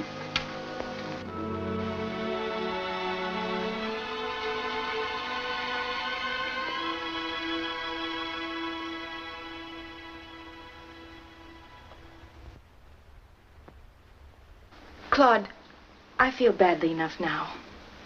Why don't you go home to your sister? She's told you all about me. It's probably my sister now. She told me she was coming over to see you. Oh, no, Claude, I don't want to see your sister. Why not? Well... Why don't you be nice to people? She shot off her big mouth and she's sorry. She just wants to tell you so. Come on. Give her a break. Come on in, sis. I just came by to show her my new uniform. Tell her I love her and that all she has to do is set the date. Lou, you can take it up from there as to what she needs. Flowers, the right clothes. You know all about those things. And make her look lovely, Lou. You know, after all, I couldn't be seen with a dowdy bride. Goodbye.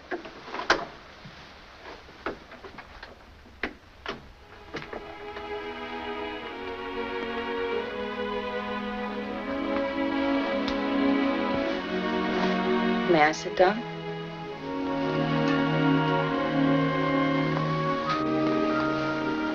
Is there something else wrong with me? Didn't you say it all yesterday? What else is on your mind? Say it. I was just wondering if my wedding gown could be altered to fit you. I think it could. Well, that is, of course, if you like blue. Oh, it would go wonderfully with your hair and eyes. And I'd be more than happy if you'd wear it. I could bring it over and you could try it on, huh? Oh, but you'll have some ideas of your own. You'd look lovely in white, too. Oh, I love blue. Oh, Mrs. Clayton, I'll make your brother the best wife a man ever had. But I'd like to straighten you out about me. I'm not really as bad as you think I am. Oh, please, please don't. Come on, let's talk about your shoes. I know exactly where to buy them, believe me. And, oh, yes, the hat. I love your brother so much. Oh, I do, too. But I want to warn you, you're marrying a screwball. I know. But I understand him. You do? Mm-hmm. I guess we have two of the most wonderful men in the world. I know I have. But you can speak for yourself. I will admit that Claude's a little different. I guess, let's say that at the moment you have the most wonderful husband in the world. Did you see the morning paper? No. Look.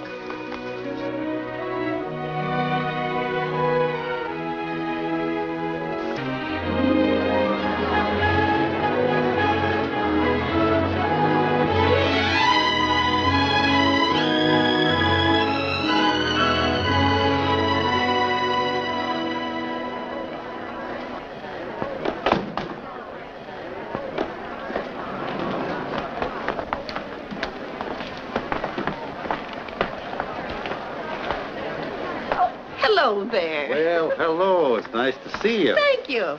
What have you been doing? I've been taking lessons on the 3rd floor. Well, how are you doing? How am I doing? Look, Argyles. Oh, pretty. You get the first pair. What size do you wear? 11 and a half. I'll make them 12. You may grow a little, they may shrink a little. Mr. Clayton, here's the money from the 4th and 5th floors. They came through 100%. Right. That's everybody, except Mr. Borden. What goes on here? You see, every year Mr. Clayton gives a Christmas dinner for the destitute, and everybody in the store contributes to it. I must get in on this. You know, I go to school here. Well, thank you. Say, with all that money, you ought to get to the bank before someone bops you on the head. That's right, where I'm going. Yeah. Bye. Bye.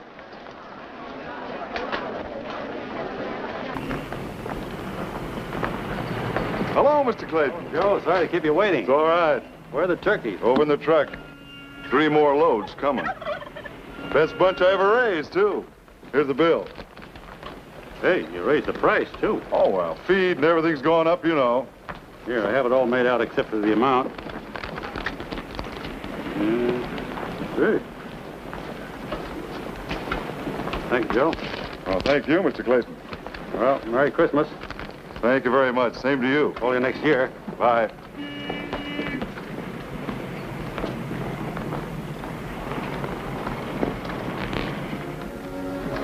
Here, more ice.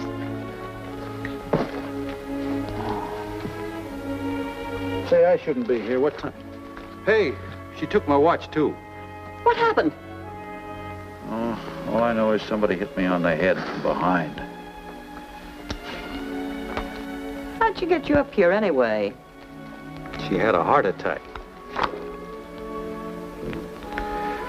She said she didn't want me to take her to the hospital. She'd be all right if I brought her home, so I brought her here. I asked her if she'd had these spells before. She said only after she lost the baby. Oh, the baby. Mm-hmm. What's the idea of walking around with all this money on you? Haven't you got a bank? Yeah, the bank. Yes, I've got to get to the bank. Say, you did get a bump, didn't you? Feeling better? Yeah, I feel fine now. You see, Hal, the way it is, I actually paid for the turkeys out of the money I was supposed to buy a house with. And now I've lost the employees' money. I've got to raise quite a chunk of dough. Is there no way the bank could loan me enough? Lord Sam, I'd like to help you, but my hands are tied. You're on too many people's notes now. You were a bad risk before this happened, and now you're in a terrible mess. Yeah, I guess unless I can think of something, we've lost our new home. Sorry I couldn't help you, Sam. Have another drink.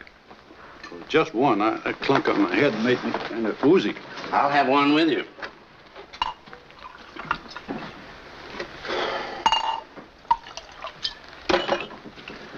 Well, Sam, here's hoping that somehow you have a very Merry Christmas.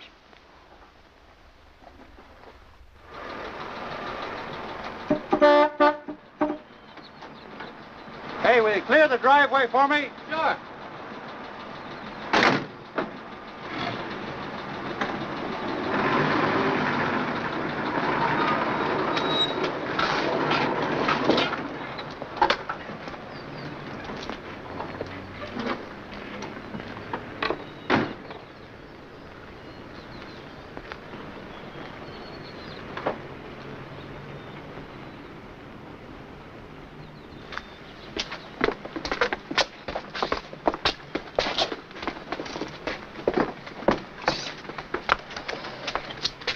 Sam, why home so early? Oh, darling, this is absolutely the happiest day of my life. And have I got news for you? Guess what? Lou, where are they taking our sofa? Sam, listen. The Nelsons are letting us move into the new house right now. Isn't that wonderful? Yeah. Well, look a little more surprised and delighted, darling. Oh, Sam, you've been right and I've been wrong about so many things. I have? Mm-hmm. Well, Lou, where are they taking our... That's what I mean. I gave all the furniture away. You gave the furniture away? Well, stop them, Lou. Why? Oh, look, Sam. Now it can be told. I'm sick of looking at it. I'm tired of every piece. The second-hand dealers would give us little or nothing, so I called the Salvation Army. Why not give it to them? I felt that's what you'd want me to do. It'll help brighten some poor family's Christmas. Help make it as merry as ours is going to be. Well, what's the matter, darling? What's wrong? Oh, nothing. What made you say that? Oh, you've been working too hard. That annual Christmas dinner must be an awful headache. Yes, it is. You're giving everything away, hmm? Sure, and I got another big surprise for you. Another surprise? Mm-hmm. Ready, Mrs. Clayton? Oh, I'll be right with you. Where are you going? That's the other surprise. We're going to have dinner tonight in our own new home. Chloe's out buying everything. And it will consist of all your favorite dishes, including me. Oh, and don't come home till 6:30. I want everything to be just right.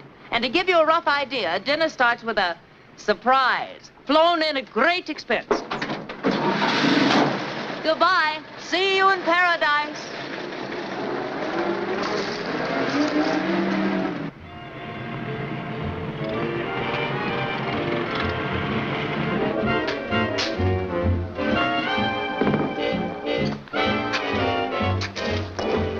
So you called up everybody that owed you money? Yeah. They wouldn't give you a dime, huh? No. Well, they'll do it every time. Everybody I asked said I couldn't have picked a worse time. Glad to pay you, Sam, but not now. Just when I need it. I'd love to pay you, Sam, but you know what doctor's bills are.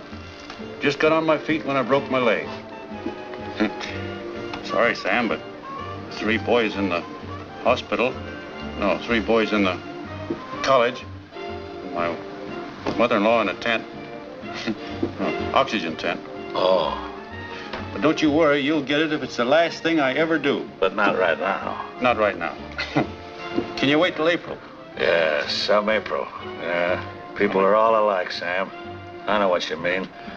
I wish I could help you, but I had a bookmaker in here taking bets, and it was only last month that he ran away with all the cash I had. Must have been quite a blow to your wife. No, she ran with him.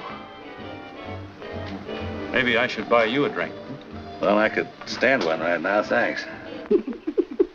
Miss Clayton, you look gorgeous. Yes, and I hope Mr. Clayton will forget what it costs when he sees me in it. He will. Mommy, when will Daddy come home? Any minute now, dear. We're hungry, Mommy. Oh, will you come on, show Mommy what you're going to do when Daddy gets home? Come on, Chloe. All right. Backstage, everybody. Be sure and start together now. Remember your finish? Yes, ma'am. All right. Now here comes Dad. Good evening, Daddy dear. We're glad you're here. So nice to welcome you. All of us and Chloe want to show you we're glad to see you. And now you'll be so glad to hear we have some happy news for you. Now that we have a better home, we'll all be better too. We better be better. I didn't say anything. Pardon me. Sorry. You know what Confucius said about helping people? Yeah, he said so many things. He's got me all mixed up. Well, he said... Confucius fills me with confusion. Everybody said it. I got a whole book full of them at home. There's an old Scotch proverb. It says, do a man a good turn and he'll never forgive you. Forgive is forgive in Scotch. Yeah, I know. I saw Harry Lauder at the Palace back in 1917. Allow me to quote. Go ahead. He who has drunk his fill turns his back on the filly. Well, I kind of like that. Now, there's a guy that's been around. Yeah, no, but that isn't right. He who has drunk his fill turns his back on the well. Oh, it's a little dull that way, don't you think? No.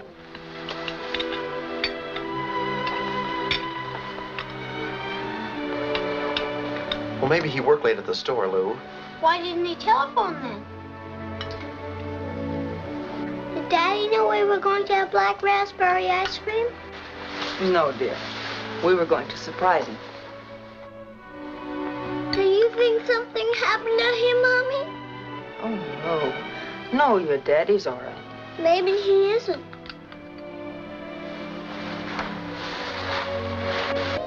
Even the Arabs warned me. They said, Sam, do no good and you'll suffer no ingratitude. Look at the clothes they wear. No pockets. Ask an Arab for a buck and he'll fold up his tent and silently steal away. Yeah. How about a drink, pal? Oh, now on your way now, putty face. Fall apart outside, will you? I gotta have a drink. I've had it tough, pals. Believe me, I've seen better days. Well, then go ahead and live on your memory. Now get out of here, will you? Come on back, friend. I'll buy you a drink. Oh, I don't get you, Sam. There you go again. But, Tom, there's some good in everybody. Well, the only thing in him that's any good is my whiskey. Some people are less fortunate than we are. All he needs is a helping hand. Oh, I do I? I can't remember when I heard a more stupid remark. You're not really helping me. All you're doing is boasting in your own ego. Yeah. So he bought me a couple of lousy drinks, and I feels good about it. All warm inside. I'll bet you feel better than I do. Oh, why don't you get out of here, you crumble bum? This guy's got his own troubles. He's got trouble. Yeah. He's got trouble. Yeah. He's one of the upper 10. He's got everything. You can afford to be condescending. Dressed in the height of fashion. Look at his clothes. Look. Look at mine. Yeah, well, just keep that up and he'll give you his. That I want to see, my friend. That I want to see. There's a lot of fine talk in this world, but no action. No action. No action. Well, you're going to see some action now, buddy. That's what I want. Action. Hey, what are you doing there? I'm going to call the wagon and put that bug in the jug. Oh. No, don't. Hey, come back, Bug. Why don't you go to bed and sleep it off? Now, there you go again. Sitting there bedecked in your royal raiments and laughing inwardly. For you know I have no home and no bed in which to rest my head. No. No? I didn't know that. That's right. Well, I'll get you one. All right. You want me to sleep well, don't you?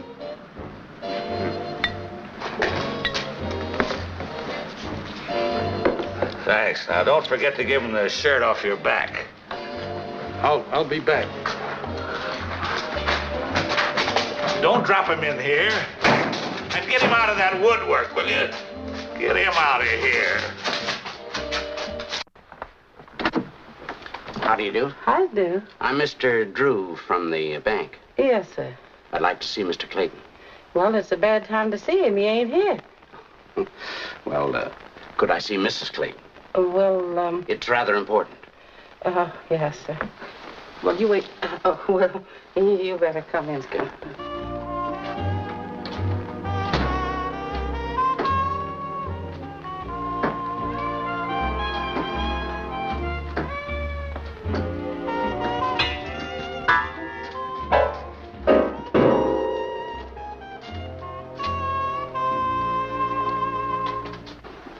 I feel that I'm directly responsible for what happened.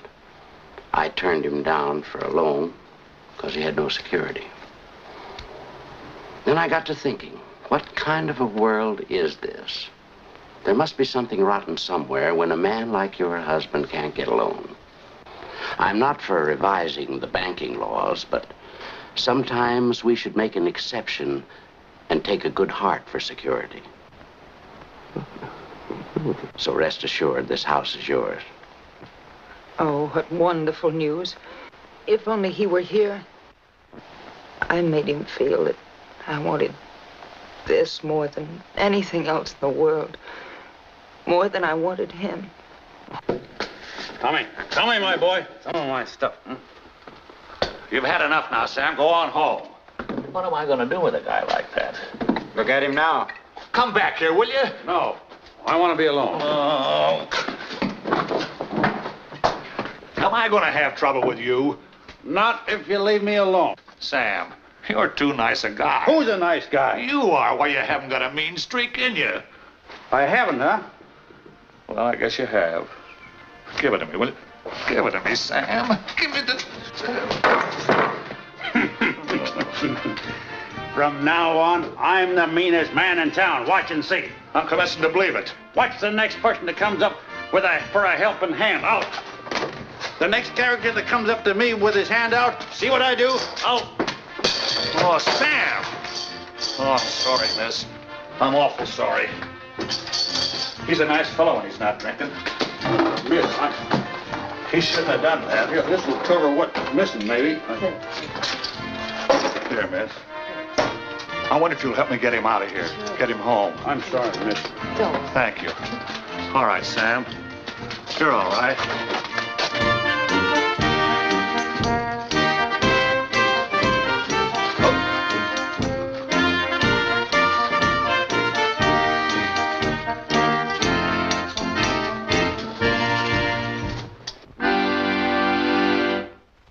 Mid pleasures and palaces, though we may roam, be it ever so humble, there's no place like home.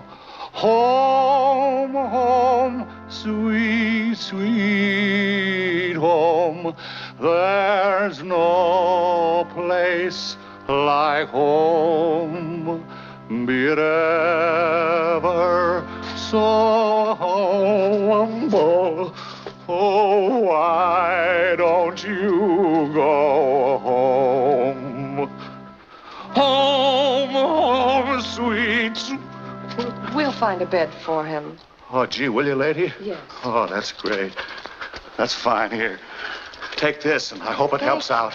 Thank you. You're welcome. Come on. Oh, wait a minute. He's tied off. Take it away.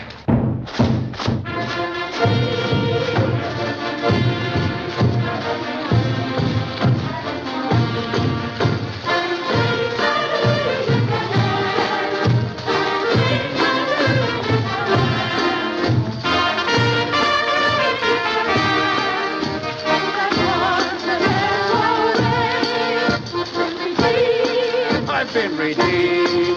I never dreamed I'd be redeemed. Hallelujah, yes I am.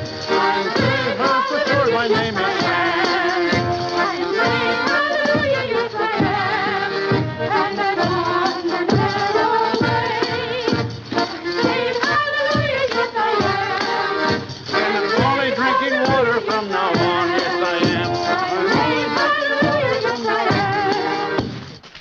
Hello, Chloe. Where's Sam? Mr. Sam ain't here. He's not here.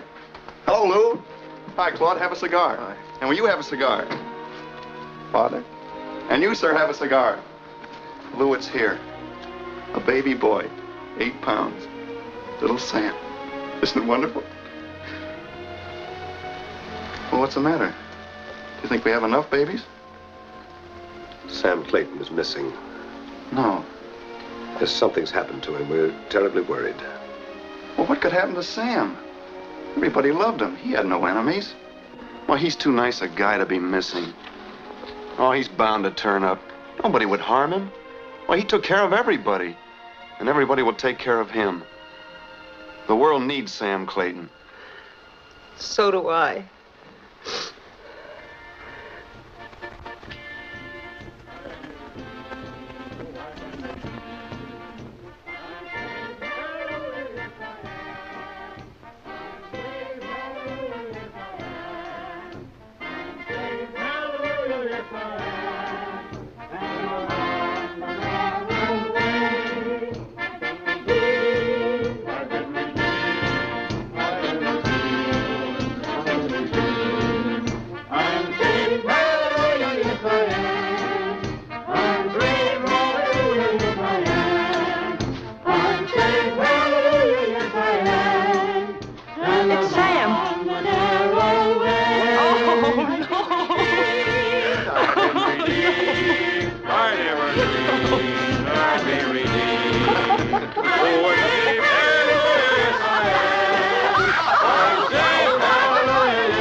We found this address on him. Is he your husband? Uh-huh. They're wonderful people, Lou. Yes, dear.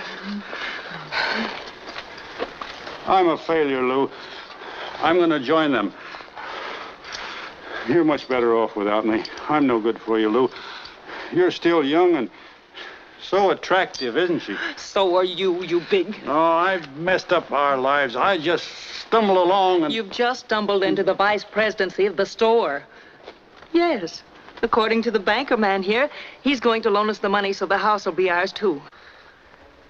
That's right. And he hasn't been drinking. Did you hear that? I'm not a failure. Do you take successful people, too? Thank you so much. You are wonderful people. I'm so glad I gave you all my furniture because you brought him home safely. Furniture up on the waters, I always say. Won't you all come in the house and have a great big slug of hot chocolate? Hot chocolate? No, thank you. I think we'd better be going. Merry Christmas to you. Merry Christmas. Hey, wait a minute. Just one more song, hmm? All right. What'll it be? Oh, I know. Let me call you sweetheart. I'm in love with you. Let me hear you whisper that you love me true. All right, I love you too. Keep the love light burning. Glowing. Glowing in your eyes so blue. Let me call you sweetheart.